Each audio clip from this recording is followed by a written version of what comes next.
Qala Rasulullah sallallahu alaihi wasallam, bada ad-dinu ghariban wa sayaudu ghariban fatuba lil ghuraba alladhina yuhyuna ma amatahun nasu min sunnati. Sadaqa Rasulullah sallallahu alaihi wasallam. Setelah sama-sama kita memuji Allah serta berselawat kepada Rasulullah sallallahu alaihi wasallam, juga kepada keluarga dan sahabat-sahabat sekalian, berikutnya takzim takrim kemuliaan kita bersama kepada yang mulia Syekhu Masyaikhina Al-Alamah Al-Alim Al-Fadil Syekh Abu Syekh Hasanul Basri yang dikenal dengan Abu Mudi, juga kepada seluruh para alim ulama, kepada Wakil Bupati, pada Bapak Kapolres, seterusnya kepada seluruh yang telah dihormati oleh para pembicara sebelumnya. Saya terlambat datang, mungkin saya tidak kenal siapa yang harus saya hormati. Semuanya saya hormati, saya takzim, dan di atas permohonan untuk saya berbicara, juga saya menyambut untuk berbicara sepatah dua kata. Semoga Allah mentakdirkan tutur kata yang keluar dari lidah saya bermanfaat dan berkat untuk masa depan kita, baik sisa ajal kita di dunia ini atau setelah kita tinggalkan dunia ini untuk selama-lamanya. Hari ini di depan mata kita tahu bahwa ini sebuah acara yang berlabel Tastafi. Mungkin sebahagian kita sudah dengar, tahu apa itu Tastafi. Mungkin hanya sebahagian yang lain mendengar sebuah isu. Sebenarnya Tastafi ini bukan barang baru untuk masyarakat Aceh dan masyarakat Melayu, malah masyarakat Nusantara. Maknanya, karena Tastafi adalah singkatan dari 3 nilai ilmu yang mencakup nilai Islam semuanya: tasawuf, tauhid, dan fikih.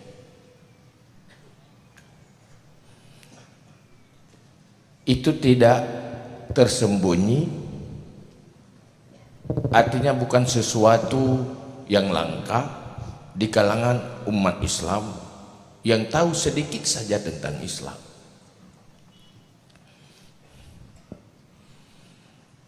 Artinya inilah perjuangan Rasulullah sallallahu alaihi wasallam dalam menjadikan kehidupan manusia, menjadikan fikih, tauhid, tasawuf sebagai kehidupan.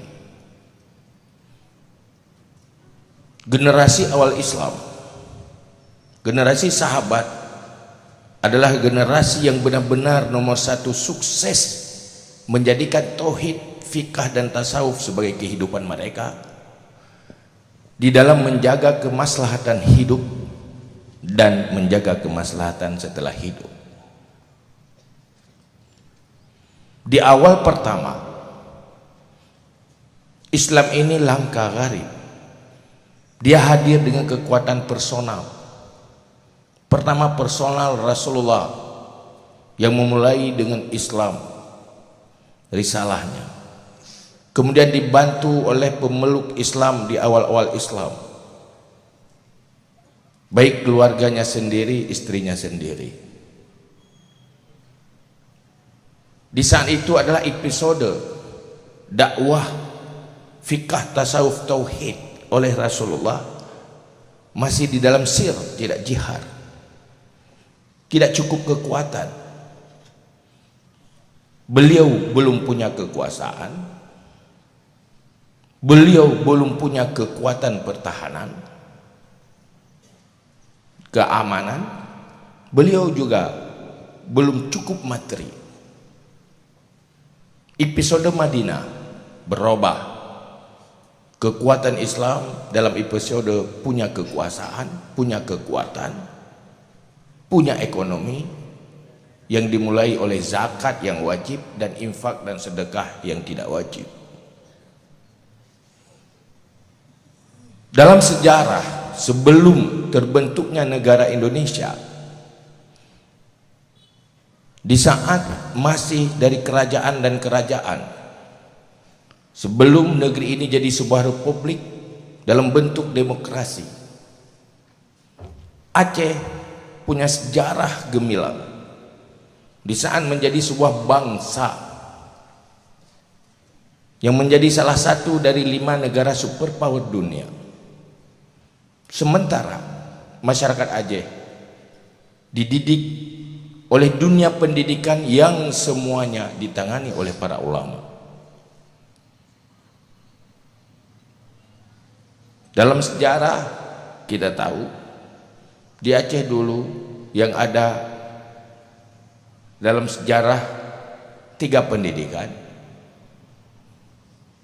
Dayah, Madrasah, Rangkang.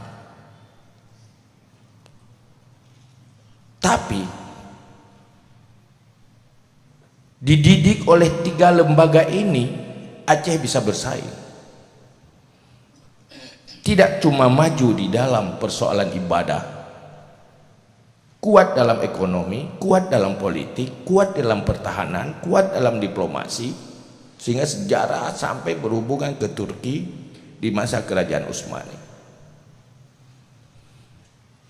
Di saat Raja Iskandar Muda mengultimatumkan Ahlussunnah wal Jamaah menjadi agama resmi kerajaan Aceh, tidak boleh yang lain, sehingga Aceh bersatu, punya persepsi yang sama dalam segala hal. Di saat itulah Aceh menjadi sebuah kekuatan. Di era di mana belum ada zaman globalisasi, generasi kita adalah generasi yang lahir di sebuah zaman di mana umat Islam tidak sepakat dengan Islam itu sendiri, di mana umat Islam tidak tahu Islam, di mana umat Islam punya persepsi dan punya aliran yang berbeda-beda, yang bercampur baur, sehingga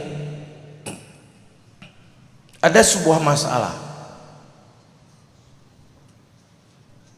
timbul sebuah masalah. Kita selalu mengumandangkan kita menerima perbedaan dan saling mengisi. Dalam kenyataannya menjadi sebuah realita, kita terjebak di dalam perbedaan-perbedaan yang saling menghancurkan antar sesama bangsa sendiri, antar sesama kelompok sendiri. Ini kenapa? Karena warisan dan budaya bangsa kita yang diwarisi oleh para endatu kita tidak terjaga dengan baik, diserang oleh bermacam pemikiran dan aliran. Siapa yang menang cepat, siapa yang tidak lambat, dia akan menang.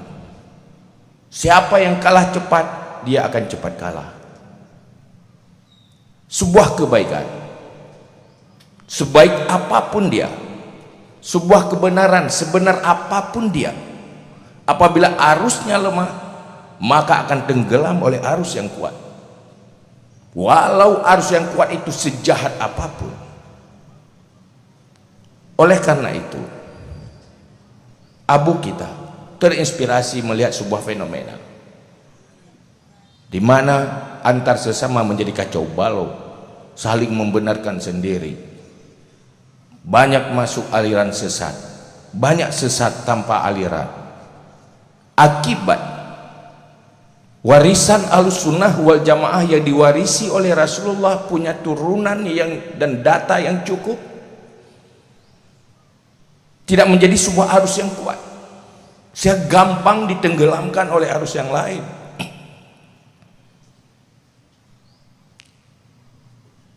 Kebenaran yang diwarisi oleh Rasulullah tidak lagi menjadi opini publik secara umum di generasi sekarang, tetapi pemikiran-pemikiran non-Islam dengan segala kekuatan mereka bisa membangun dengan arus yang kuat, maka kebenaran itu tenggelam. Oleh karena itu,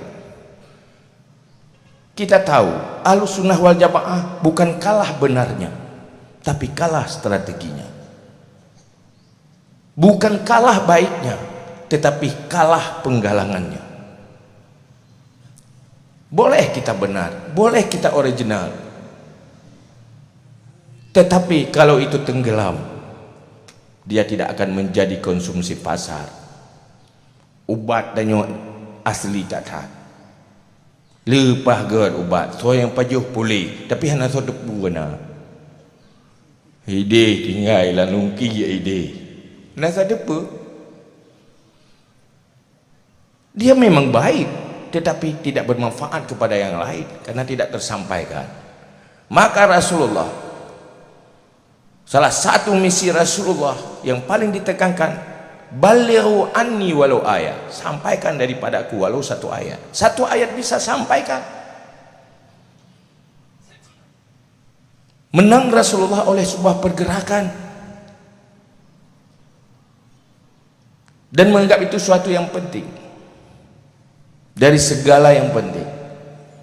Oleh karena itu, mungkin kita-kita yang melakukan kajian Ahlussunnah wal Jamaah secara benar dan secara luas, kita pasti yakin dengan kebenarannya. Ahlussunnah wal Jamaah itu paling moderat,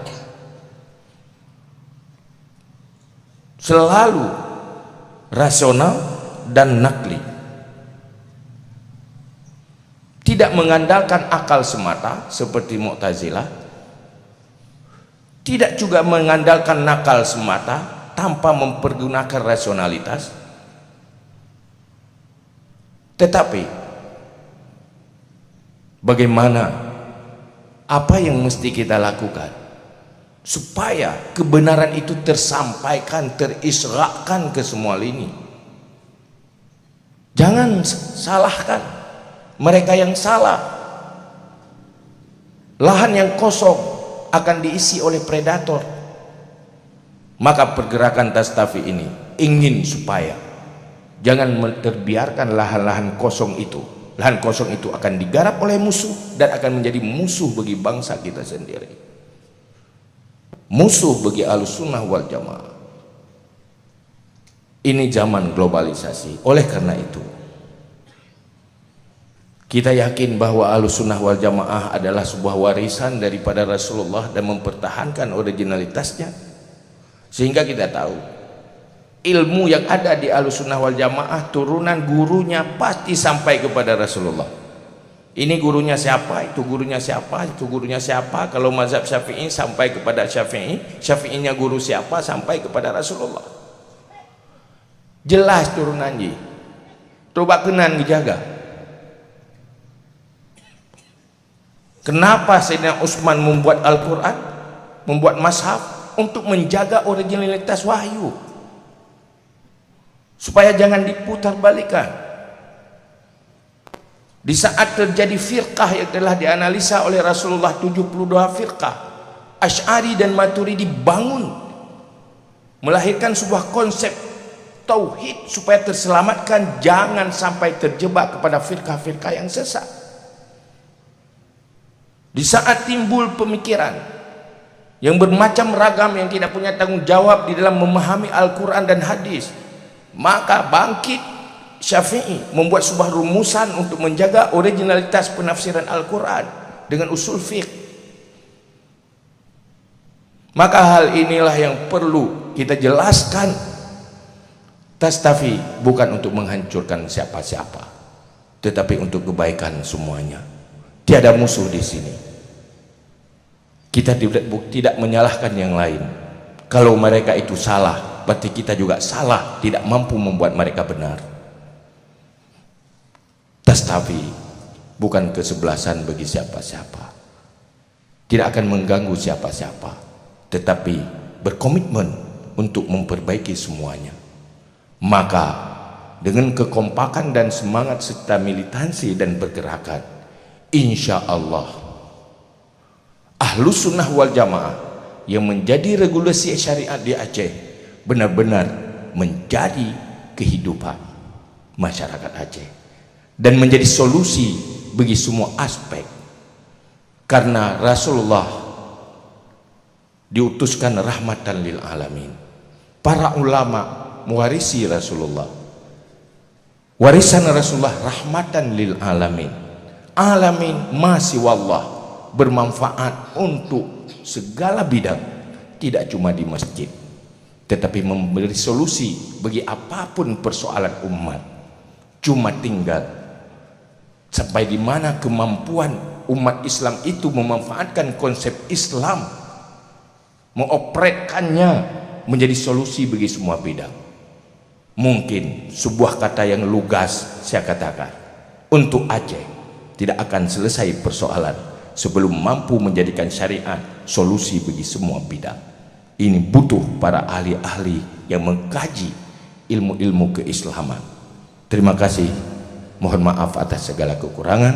Assalamualaikum warahmatullahi wabarakatuh.